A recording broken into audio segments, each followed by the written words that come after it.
आज की कहानी का नाम है चार मूर्ख। एक जंगल में एक ऊंचे पेड़ पर एक काली चिड़िया रहती थी। जब वह गाती तो उसकी चोंच से सोने के दाने झड़ते थे। संयोग से एक दिन एक बहेलिए की नज़र उस पर पड़ गई। चिड़िया के मुंह से सोने के दाने झरते देख वह फूला नहीं समाया। उसने मन ही मन कहा, वाह, कितनी अच्छी तकदीर है मेरी। मैं इस चिड़िया को पकड़कर अपने घर ले जाऊंगा। यह मुझे रोज़ सोने के दाने देगी। मैं धनवान हो जाऊंगा। फिर बहेलिए ने चिड़िया को पकड़ने के लिए उसने ज़मीन पर अपना जाल फैलाकर उस पर चावल के कुछ दाने बिखेर दिए। काली चिड़िया ने दाने चुगने नीचे उतरी और जाल में फंस गई। बहेलिए ने चिड़िया को पकड़ लिया। फिर उसे वो अपने घर ले गया। उस दिन से बहेलिए को रोज़ सोने के दाने मिलने लगे। देखते देखते वह अमीर आदमी बन गया। सोचा कि कुछ प्रसिद्धि और मिलना चाहिए, इसलिए उसने चिड़िया को सोने का पिंजरा बनवाया। फिर उसने वो चिड़िया राजा को भेंट कर दी। उपहार देते हुए राजा से कहा, महाराज, ये चिड़िया आपके महल में मधुर गीत गाएगी, आपको सोने के कुछ दाने भी देगी। यह उपहार पाकर राजा बहुत प्रसन्न हुआ। उसने बहेलिए को अपने दरबार में ऊंचा ओहदा दिया। जल्द ही राजा के पास ढेर सारे सोने के दाने जमा हो गए। राजा ने वह सोने की चिड़िया रानी को भेंट कर दी। रानी ने पिंजड़े का दरवाज़ा खोलकर चिड़िया को आज़ाद कर दिया और सोने का पिंजड़ा शाही सुनार को देकर कहा, इस सोने के पिंजड़े से मेरे लिए सुंदर सुंदर गहने गढ़ दो। चिड़िया उड़ती हुई वापस जंगल में चली गई। अब रोज़ सवेरे वो चार मूर्खों गाना गाने लगी। पहली मूर्ख मैं थी जो बहेलिए के जाल में फंसी। दूसरा मूर्ख बहेलिया था जिसने मुझे राजा को भेंट कर दिया। तीसरा मूर्ख राजा था जिसने मुझे रानी को दे दिया। चौथा मूर्ख रानी थी जिसने मुझे आज़ाद कर दिया। अगली कहानी है फल वाला और पंसारी। एक बार एक पंसारी ने एक फल वाले से उसका तराजू और बाट उधार लिए। कुछ दिनों बाद फल वाले ने पंसारी से अपने तराजू और बाट वापस मांगे। पंसारी ने कहा, कैसा तराजू और बाट, उन्हें तो चूहा खा गया, इसलिए मुझे खेद है कि मैं उन्हें लौटा नहीं सकता। बेईमान पंसारी की बात सुनकर फल वाले को बहुत गुस्सा आया, पर उसने गुस्से को दबाते हुए कहा, कोई बात नहीं मित्र, इसमें तुम्हारा कोई दोष नहीं है, मेरी तकदीर खराब है। उसके बाद एक दिन फल वाले ने पंसारी से कहा, देखो, मैं कुछ सामान लेने बाहर जा रहा हूँ, तुम चाहो तो मेरे साथ अपने बेटे को भेज सकते हो, हम लोग कल तक वापस आ जाएंगे। पंसारी ने बेटे को फल वाले के साथ भेज दिया। दूसरे दिन फल वाला लौटा तो वो अकेला था। अरे, मेरा बेटा कहाँ है? पंसारी ने पूछा। क्या बताऊँ, तुम्हारे बेटे को सारस उठा ले गया। फल वाले ने जवाब दिया, अबे झूठे, इतने बड़े लड़के को सारस कैसे उठा ले जा सकता है? पंसारी ने गुस्से से कहा।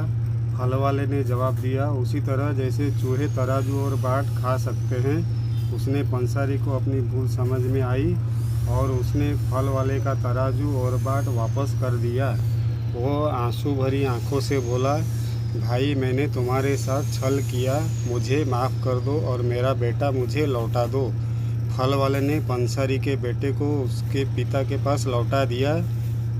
अगली कहानी है सम्राट और बूढ़ा आदमी। जापान के एक सम्राट के पास 20 सुंदर फूलदानियों का एक दुर्लभ संग्रह था। सम्राट को अपने इस निराले संग्रह पर बड़ा अभिमान था। एक बार सम्राट के एक सरदार से अकस्मात एक फूलदानी टूट गई। इससे सम्राट को बहुत गुस्सा आया। उसने सरदार को फांसी का आदेश दे दिया। पर एक बूढ़े व्यक्ति को इस बात का पता चला। वो सम्राट के दरबार में हाजिर हुआ और बोला, मैं टूटी हुई फूलदानी जोड़ लेता हूँ। मैं उसे इस तरह जोड़ दूँगा कि वह पहले जैसी दिखाई देगी। बूढ़े की बात सुनकर सम्राट बड़ा खुश हुआ। उसने बूढ़े को बची हुई फूलदानियों को दिखाते हुए कहा, ये कुल 19 फूलदानियाँ हैं, टूटी हुई फूलदानी इसी समूह की है। अगर तुमने टूटी हुई फूलदानी जोड़ दी तो मैं तुम्हें मुंह मांगा इनाम दूंगा। सम्राट की बात सुनते हुए बूढ़े ने लाठी उठाई और तड़ातड़ सभी फूलदानियाँ तोड़ दी। यह देखकर सम्राट गुस्से से आग बबूला हो गया। उसने चिल्लाकर कहा, बेवकूफ़, तुमने यह क्या किया? बूढ़े आदमी ने सहज भाव से उत्तर दिया, महाराज, मैंने अपना कर्तव्य निभाया है। इनमें से हर फूलदानी के पीछे एक आदमी की जान जाने वाली थी, मगर आप केवल एक आदमी की जान ले सकते हैं, सिर्फ मेरी। बूढ़े आदमी की चतुराई और हिम्मत देखकर सम्राट प्रसन्न हो गया। उसने बूढ़े आदमी और अपने सरदार दोनों को माफ़ कर दिया। इस कहानी से हमें यह शिक्षा मिलती है, बुराई से लड़ने के लिए एक ही साहसी व्यक्ति काफ़ी होता है। अगली कहानी है चतुर बीरबल। एक दिन अमीर आदमी बीरबल के पास आया।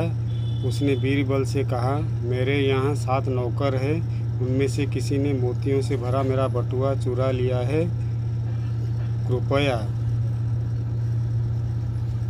आप मेरी मदद कीजिए, मैं उस चोर को खोज निकालिए। बीरबल उस अमीर के घर गए। उन्होंने 7 नौकरों को एक एक कमरे में बुलाकर कहा, देखो, मेरे पास 7 जादुई छड़ियाँ हैं। इस समय उन सभी छड़ियों की लंबाई समान है। मैं तुम में से हर एक को एक एक छड़ी देता हूँ। तुम में से जिसने चोरी की होगी उसकी छड़ी बढ़ जाएगी। जिस नौकर ने बटुआ चुराया था वह बीरबल की बात सुनकर बहुत भयभीत हो गया। उसने सोचा, मैं अपनी छड़ी काटकर 1 इंच छोटी कर देता हूँ तो बच जाऊँगा।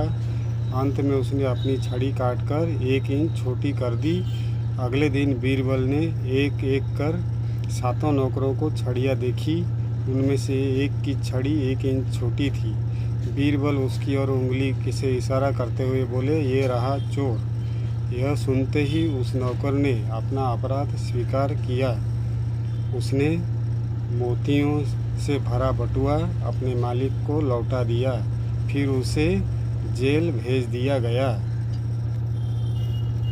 अगली कहानी का नाम है 4 मित्र। एक गांव में 4 मित्र रहते थे। उनमें से 3 बहुत ही विद्वान थे, पर वे व्यवहारिक ज्ञान की दृष्टि से एकदम कोरे थे। चौथा मित्र पढ़ा लिखा तो कम था, पर वह व्यवहारिक ज्ञान में माहिर था। एक बार चारों मित्र अपना अपना भाग्य आजमाने राजधानी की ओर चल पड़े। रास्ते में एक जंगल आया। वहाँ उन्हें एक पेड़ के नीचे कुछ हड्डियाँ दिखाई दी। उनमें से एक व्यक्ति ने उन हड्डियों का निरीक्षण करते हुए कहा, ये हड्डियाँ किसी शेर की है।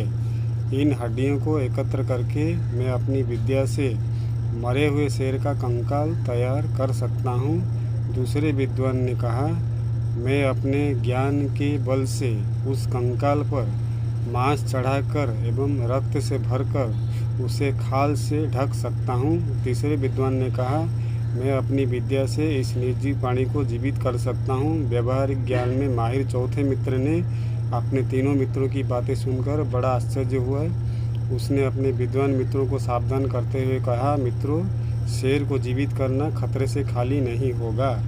यह सुनकर पहले विद्वान ने कहा, अरे यह तो मूर्ख है, इस बेवकूफ़ को हमारे ज्ञान से ईर्ष्या हो रही है।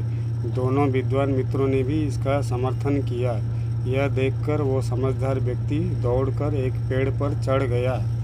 तीनों विद्वान मित्रों ने अपने अपने ज्ञान का प्रयोग करना शुरू कर दिया। पहले विद्वान ने सारी हड्डियां एकत्र कर उसका कंकाल तैयार किया।